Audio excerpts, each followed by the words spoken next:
When you look at a clock, have you ever had a question why all the clocks in the world move in the same way? When you drive in a traffic circle, have you ever considered why all the traffic circles in your country share the same direction? Here, by exploring this tiny phenomenon in our daily lives, you will be surprised by the simplest but also most interesting science around us. First, let's think about clocks.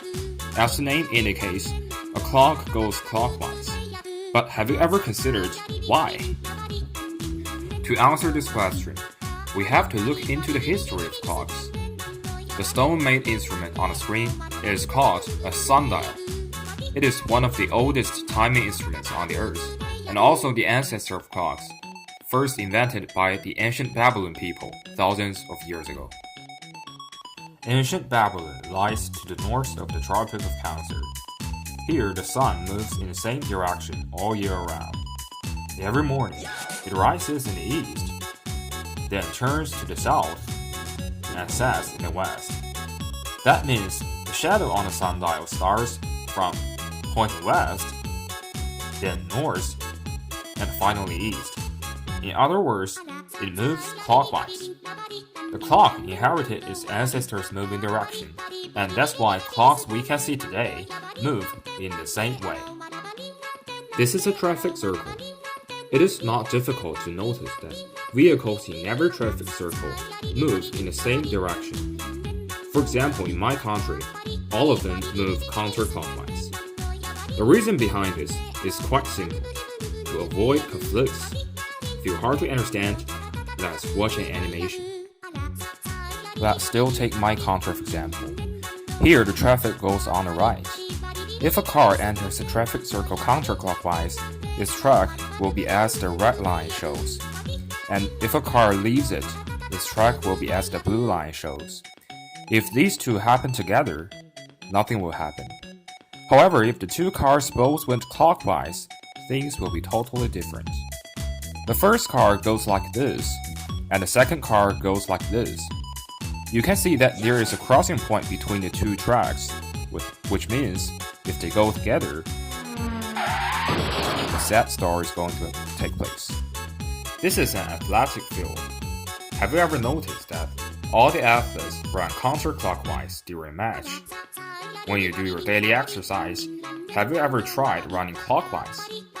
I have tried doing so, and the result was that I had an uncomfortable feeling, which was hard to describe. I believe that many people share the same experience with me, but have you ever asked why? The explanation about this vary. Here I'm going to introduce two major views to you. Explanation 1. Well, I know you're crazy about this now, but please let me finish my talking, okay? Human's heart is on the left side, so when you run counterclockwise, it will be on the inner side, which means it moves with smaller radius. According to the physics formula on screen, the smaller the radius is, the smaller the centripetal force will be. That is to say, we run counterclockwise to protect our heart by reducing the pressure on it. Explanation 2. According to some researchers, most people are born with a relatively stronger left leg.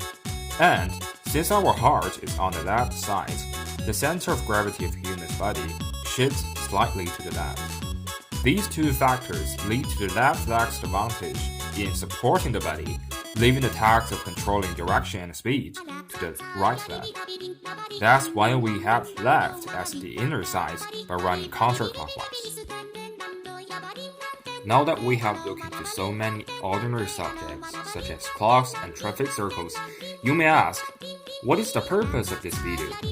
What do you want to tell people with those examples?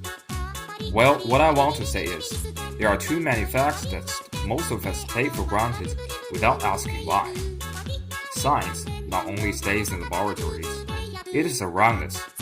We just fail to notice it. I believe that with a passionate and even childish desire for the reasons behind ordinary things, all of us can have a wider knowledge and a deeper understanding of science, as well as feel its special beauty.